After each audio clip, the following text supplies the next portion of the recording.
പത്തനംതിട്ട തണ്ണിത്തോട്ടിൽ വീണ്ടും കാട്ടാന ആക്രമണം. വടക്കേ മണ്ണീറയിൽ കാട്ടാന വ്യാപകമായി കൃഷി നശിപ്പിച്ചു. AV ജയശങ്കർ വിശദാംശങ്ങളുമായി. ജയശങ്കർ, എല്ലാ ദിവസവും എന്ന തരത്തിലേക്ക് നമ്മൾ ഇങ്ങനെ വാർത്ത കൊടുക്കുകയാണ്. കൃഷി നശിപ്പിക്കുന്നു, കാട്ടാന ഇറങ്ങുന്നു എന്നത്. ഇതിലൊരു ഇടപെടലും ഉണ്ടാകുന്നില്ല എന്നാണോ?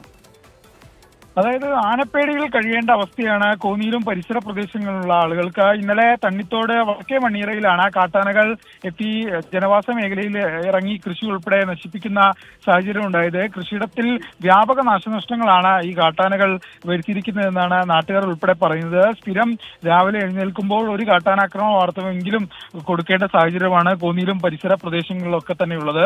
ഈ കൊക്കാത്തോട് ഫോറസ്റ്റ് സ്റ്റേഷൻ പരിധിയിലുള്ള പ്രദേശത്താണ് എന്തായാലും കഴിഞ്ഞ ദിവസം ആക്രമണം ഉണ്ടായത്. മറ്റു ആളുകൾക്കൊന്നും ഈ ആക്രമണത്തിൽ പരിക്കില്ല. പക്ഷേ കൃഷിയിടം തകർത്തു. ഇങ്ങനെ നിരന്തരം കാട്ടാനകൾ ഇറങ്ങുമ്പോൾ എന്ത് ചെയ്യണമെന്ന് അറിയാത്ത അവസ്ഥയിലാണ് നാട്ടുകാർ. കാരണം പകൽ സമയത്ത് പോലും കാട്ടാനകൾ ഈ വനത്തോട് ചേർന്നുള്ള പ്രദേശങ്ങളിലൂടെ അങ്ങോട്ടും ഇങ്ങോട്ടും പോകുമ്പോൾ അത് ജനങ്ങളെ സംബന്ധിച്ച് അവരുടെ സ്വൈര്യ ജീവിതത്തെ സംബന്ധിച്ച് അത് വലിയ പ്രതിസന്ധിയും വലിയ ആശങ്കയുമാണ് സൃഷ്ടിക്കുന്നത്. പക്ഷേ വനം വകുപ്പ് ഈ കാട്ടാനകളെ തുരത്താൻ വലിയ തോതിലുള്ള പ്രവർത്തനങ്ങൾ ഈ മേഖലയിൽ നടത്തുന്നുണ്ട്.